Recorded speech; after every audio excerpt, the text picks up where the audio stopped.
प्रति समय प्रति पल कर रहे हैं।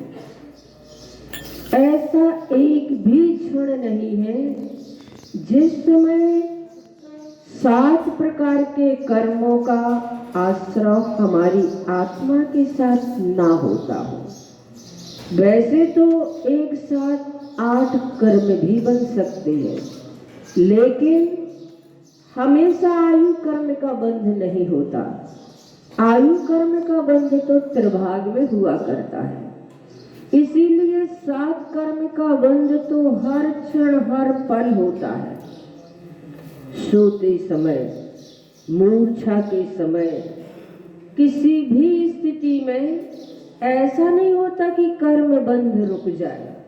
मृत्यु के बाद एक स्थान से दूसरे स्थान पर जब तक हम पहुंचे नहीं हैं, ऐसी स्थिति में भी 7 प्रकार के कर्म संसारी प्राणी के बंधते ही रहते हैं। कर्म किसे कहते हैं? तो कहा जाता है कि जो हमारे आत्मा के असली स्वरूप को ढक करके रखता है, जो हमारे वास्तविक स्वरूप को प्रकट नहीं होने देता है, वो कर्म कहलाता है। और ऐसे कर्म हमारे 13वें गुण स्थान तक यानी कि अरहंत दशा तक कर्मों का आश्रय होता है। ये बात अलग है कि वहां पर कर्म आते और चले जाते, आते और चले जाते, पर हमारे कर्म तो ऐसे होते हैं, पता नहीं कितने भवों के कर्म हमारे वर्तमान में उदय में आ सकते हैं। इसीलिए कई बार हमें लगने लगता है कि हम सब कुछ अच्छा करते हैं, बहुत अच्छा हम करते हैं, फिर हमें अपनी जिंदगी में इतनी विसंगतियां, इतनी परेशानियां, इतनी मुश्किलें क्यों होती हैं? तो हमारे कर्म सांप्रदायिक आश्रय वाले होते हैं।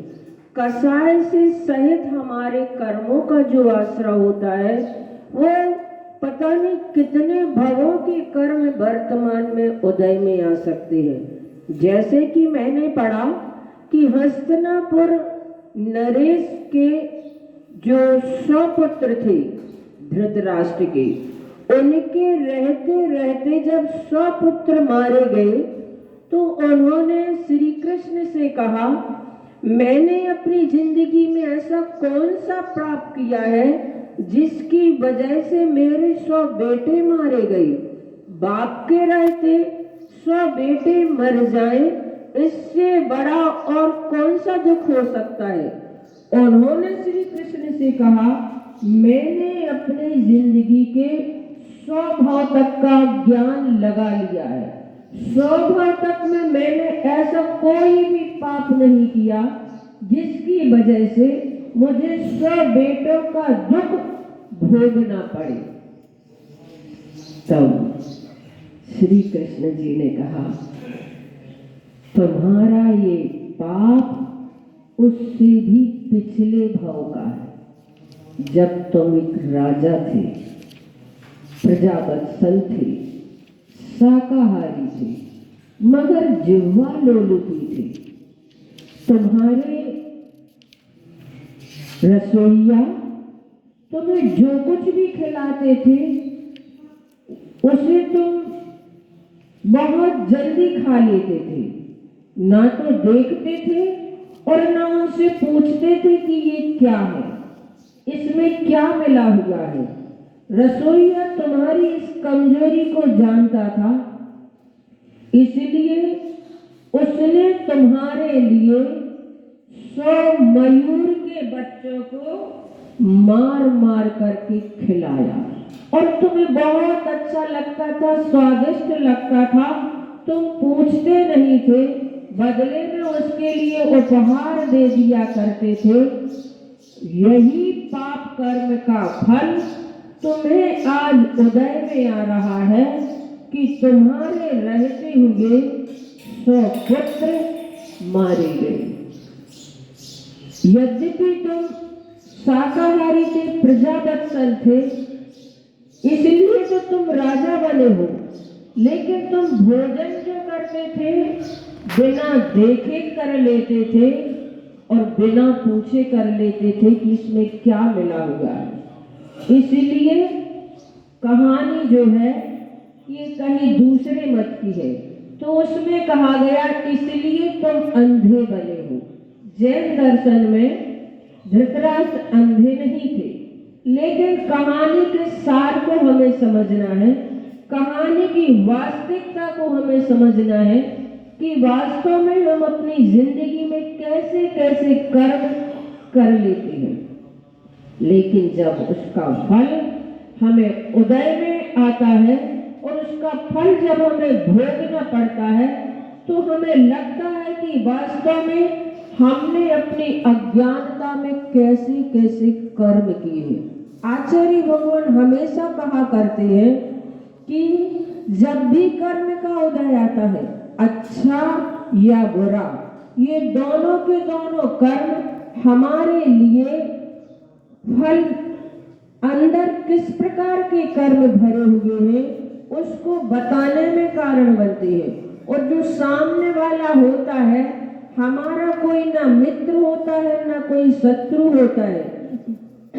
ये सारे के सारे नौकर्म के रूप में होते हैं, फल देने में ये निमित्त बनते हैं। आचार्य श्री ने उदाहरण दिया, जैसे कोई रील पिक्चर बनानी है तो पिक्चर तो हम बना लेते हैं, लेकिन उस पिक्चर को दिखाने के लिए पर्दे की जरूरत होती है, इस बात की जरूरत होती है कि इसमें क्या क्या भरा गया है। और वैसे ही जो हमारे लिए निमित्त बनते हैं, कोई हमारे लिए सुख में निमित्त बनते हैं, कोई हमारे लिए दुख में निमित्त बनते हैं, तो वे सिर्फ मात्र निमित्त हैं, उन्हें हम कर्ता मान करके ना चले। कर्ता तो हम स्वयं हैं, हमने स्वयं ऐसे कर्म किए हैं। इसलिए आचार्य भगवान कहा करते थे, जब भी कर्म का उदय आता है तो हर्ष विषाद मत किया करो, ये सोचा करो ऐसे भी कर्म सत्ता में पड़े हैं, ऐसे भी कर्म सत्ता में पड़े हैं। अच्छे कर्म आते हैं तो अहंकार मत करना, ऐसा सोचा करो ऐसे भी कर्म सत्ता में पड़े हैं। और अशुभ कर्म आते हैं, पाप कर्म उदय में आते हैं, तो भी कभी अधीर मत होया करो, उनको भी देख करके ये सोचा करो ऐसे भी कर्म सत्ता में पड़े हैं। और ऐसे कर्म का फल जब हम भोगते हैं तो वो कर्म निर्जरित हो जाते हैं, आगामी कर्म का बंध नहीं होता है। आचार्य भगवान ने नैनागिर में जब चातुर्मास हो रहा था तब एक उदाहरण सुनाया था कि दो सहेलियां आपस में बात करती हैं चक्रवर्ती भरत को देख करके। एक सहेली दूसरी सहेली से पूछती है कि हाथी चढ़ घोड़े चढ़े बैठ पालकी मां, कब के ठाके हे सखी अबे दबावे पाँव। ये चक्रवर्ती भरत हाथी से उतरे सो घोड़े पर बैठ गए, और घोड़े से उतरे सो पालकी में बैठ गए, और पालकी से उतरे तो सिंहासन पर जाकर के बैठ गए, और जैसे ही सिंहासन पर बैठे तो सेवक उनके पैर दबाने लगे। अब ये थक कब गए हैं जो इनके पैर दबाए जा रहे हैं। तो दूसरी सखी कहती है, भूसु तो भूगो रहो कीना उग्र बिहार, तक के ठाके हे सखी अबे दबावे पाँव। ये चक्रवर्ती भरत पिछली जिंदगी में कई कई भवों से ये मुनि बनते आए हैं, इन्होंने घोर तपस्याएं की है, और तपस्या करके भूसुतो जमीन पर इन्होंने शयन किया है, भूसुतो और विहार किया है कई कई योजनों तक। भूखो रहो यानी कि इन्होंने कई कई उपवास किए हैं, कई कई अंतरायों का पालन किया है।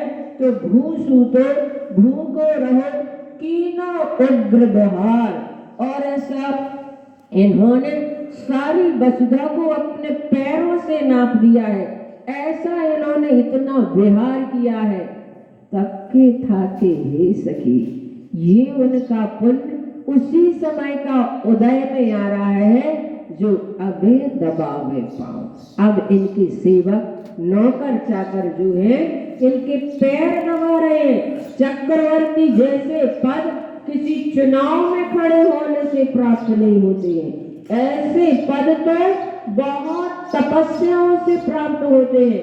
पुण्य कर्म जब जोर मारता है तब कभी ऐसे पद प्राप्त हुआ करते हैं, और ऐसे पद को प्राप्त करके भी चक्रवर्ती के बारे में कहा जाता है कि अगर वह राज्य में मरण करता है तो मरे राज्य में नरक लहाए, अगर राज्य में मरण करता है तो नरक को प्राप्त होता है, और अगर वह दीक्षा ले लेता है तो नियम से उसे स्वर्ग या मोक्ष की प्राप्ति होती है, क्योंकि वह रंग परिग्रह तम नारकस्या। छह खंड का अधिपति इतना सारा वैभव और इतने परिग्रह के साथ अगर मरण करता है तो नियम से अधोगति को प्राप्त होता है। तो ऐसे कर्म के बारे में हमें समझना है और जानना है कि वास्तव में हम अपनी जिंदगी में किस प्रकार से कर्म कर रहे हैं। मुनि श्री क्षमा सागर महाराज श्री ने एक पुस्तक लिखी जिसका नाम है कर्म कैसे करें। उस पुस्तक को जब आप पढ़ेंगे तो आपको लगेगा कि वास्तव में हर क्षण हर पल हम कैसे कैसे अपने परिणाम करते रहते हैं, और अपने परिणामों के माध्यम से स्वयं ही हम अपना पतन करते हैं। किसी ने एक शब्द बोल दिया, वह तो कह करके फ्री हो गया, उसके बाद जो हम अपने भीतर ही भीतर अपने परिणामों को बिगाड़ते रहते हैं, उसके माध्यम से हम अपना अहित बहुत अधिक कर लेते हैं। इसीलिए हर क्षण हर पल अपने परिणामों को सुधारो। अब जो जितने लोग यहाँ बैठे हैं, अधिकांश लोगों के आयु बंध का समय प्रभाग में होता है, यानी कि किसी की आयु 60 वर्ष की है तो 40 वर्ष की उम्र के बाद से उनके आयु कर्म का बंध होने लगता है। और अगर हमने जिंदगी भर धर्म किया और आयु बंध के समय अगर हमारे परिणामों में कलुषता आ गई, अगर हमारे परिणामों में विकृति आ गई, तो सारा का सारा हमारा जो तपस्या का समय था वह समाप्त हो जाता है। इसीलिए हर क्षण हर पल परिणामों को संभालने की जरूरत होती है। पता नहीं किस समय हमारे आयु कर्म का बंद हो जाए, इसलिए हमें हर क्षण अपने परिणामों को संभालना है। आपने देखा होगा पहले कितनी सतियां रहती थी, आलिकाएं नहीं रहती थी। वो सतियां होते हुए भी, रानी महारानियां होते हुए भी उन्होंने अपनी जिंदगी में कर्म के पहाड़ जैसे उन पर टूटे, लेकिन उन्होंने अपने कर्म को दूसरे पर नहीं थोपा, अपने कर्म को किसी दूसरे को जिम्मेदार नहीं ठहराया, अपने कर्म को स्वयं ही जिम्मेदार उन्होंने ठहराया।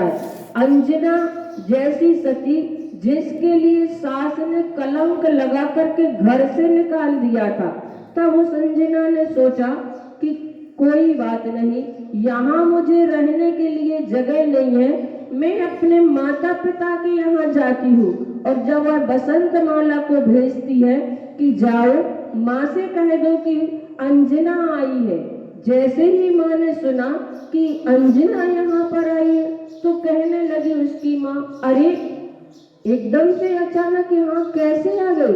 उसे तो अभी बुलाया भी नहीं गया था, कोई नौकर चाकर भी नहीं गए, कोई सेवक भी उसके साथ नहीं है, ऐसे कैसे वो आ गई है? उसकी माँ ने कहा, अंजना से जाकर के कह दो मेरी इस नगरी में चोर लुटेरों को रहने के लिए जगह है, लेकिन उसके लिए कोई जगह नहीं। जब ऐसा उसने सुना बसंत माला ने, तो उदास और निराश होकर के जब वापस लौटती है, उसका चेहरा देख करके ही बसंत माला समझ जाती है कि शायद मना कर दिया है, तो उसने कहा मेरा कर्म है, मैं उस कर्म को भोगूंगी, मुझे इंसानों की बस्ती से इतनी दूर ले चलो कि इनकी परछाई भी ना दिखाई दे। और बसंत माला से कहा तुम भी चले जाओ, कर्म मेरा है, मैं भोगूंगी, तुम मेरे साथ उस कर्म को क्यों भोग रही हो। तब बसंत माला ने कहा कर्म क्रूर हो सकता है, मैं क्रूर नहीं हूँ, मैं तुम्हारा साथ दूंगी। और अंजना कहती है कि दुनिया की विषमताओं में भला कौन किसका होता है, दुनिया की विषमताओं में भला कौन किसका होता है, परछाइयां साथ छोड़ देती हैं जब अंधेरा होता है। माँ ने भी जब इस प्रकार का जवाब दिया तब उसे संसार की हकीकत का बोध हो गया, संसार की वास्तविकता का बोध हो गया। और ऐसी स्थिति में वह अंजना जो ऐसे जिसके गर्भ में अभी शिशु है और ऐसी स्थिति में वो रानी महारानी जो बनकर के महलों में रही है, आज उसके लिए वन वन में भटकना पड़ रहा है, पर कभी भी उसने दोषारोपण सासू पर नहीं दिया, किसी दूसरे पर दोषारोपण नहीं किया। उसने सोचा ये मेरा पिछली जिंदगी का कर्म है और मुझे ही भोगना पड़ेगा।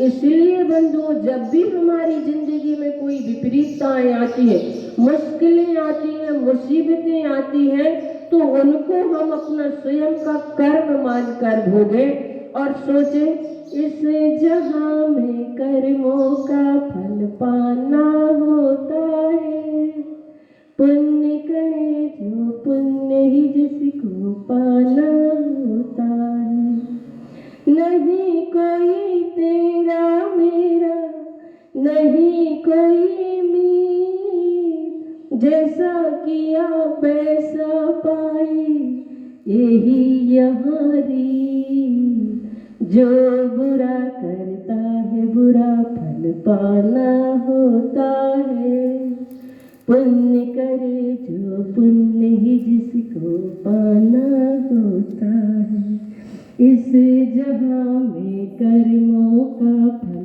पाना होता है, पुण्य करे जो पुण्य ही जिसको पाना होता है। तो इस प्रकार से हम अपने कर्म को जाने, हर क्षण हर पल कितने प्रकार के कर्मों को हम बांधते रहते हैं, और बहुत सारे कर्म तो ऐसे होते हैं जो व्यर्थ में ही, जिसका हमारे जीवन से कोई लेन देन भी नहीं है, ऐसी स्थिति में भी हम कर्म को बांधते रहते हैं, क्योंकि हमने अपना नेचर ऐसा बना लिया है, क्योंकि हमने अपनी आदतों को ऐसा बना लिया है। कर्म कैसे पढ़े, इस पुस्तक को जब आप पढ़ेंगे, मुझे श्री क्षमा सागर जी महाराज ने उदाहरण दिया है, अपने पास अभी 5 मिनट शेष है, उसमें उन्होंने बताया कि अगर व्यक्ति को परेशान होना है तो हम उसे किसी भी हालत में सुख नहीं दे सकते हैं, किसी न किसी प्रकार से वह अपने परिणामों को बिगाड़ करके अपने परिणामों को कलुषित कर ही लेगा। तो उसके उस परिणामों को हम नहीं संभाल सकते, हम स्वयं अपने परिणामों के मालिक हैं, हम स्वयं अपने परिणामों को सुधारें और दूसरों के प्रति सिर्फ सद्भावना कर सकते हैं, पर उनके परिणामों को हम बदल नहीं सकते।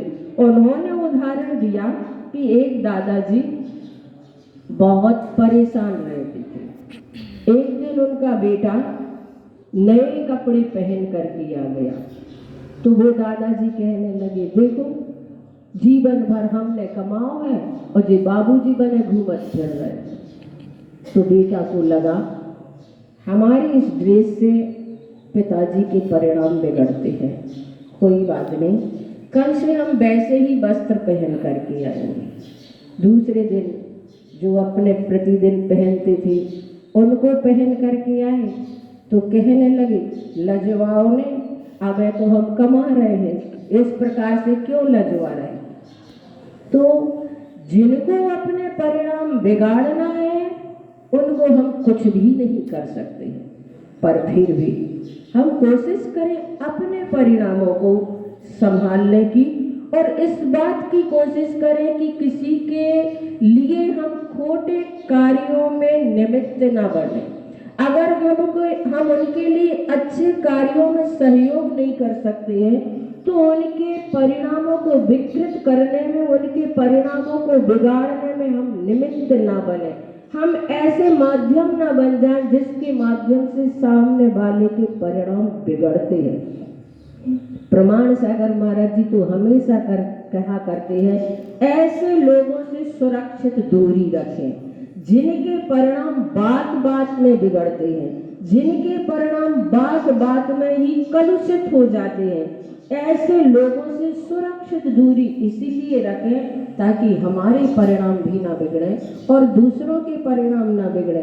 यहाँ पर पार्श्वनाथ भगवान की मूर्ति इतनी मनोज्ञ और अतिशयकारी है कि देख करके मन गदगद होता है।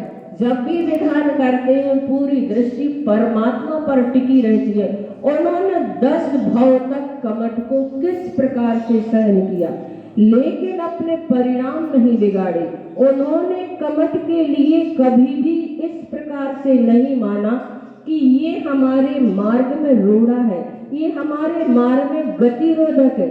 आचार्य श्री कहते कि आज पार्श्वनाथ भगवान ने तो उस कमठ के लिए ऐसा माना कि वास्तव में उनके माध्यम से हमारे कर्म बहुत जल्दी जल्दी निकलते गए।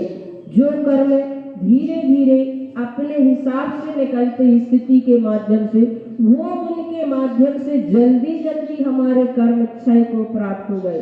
तो इसलिए अगर किसी प्रकार की हमारी जिंदगी में विपरीतताएं आती हैं, प्रतिकूलताएं आती हैं, तो सौभाग्य मानना चाहिए कि अभी तो मन अच्छा है, शरीर साथ दे रहा है, कर्म निकलने के माध्यम ये मिल रहे हैं तो बहुत अच्छा है। इसीलिए उसकी हमें सराहना करना चाहिए, उसे हितैषी मानना चाहिए और हितैषी मान करके जो हम अपने जीवन में इस प्रकार से परिणामों को संभालते हैं तो सामने वाले का कुछ हो ना हो पर अपना तो अच्छा हो ही जाता है। इसलिए समय हो गया है, 2 पंक्तियां कह करके मैं अपनी वाणी को विराम देती हूँ।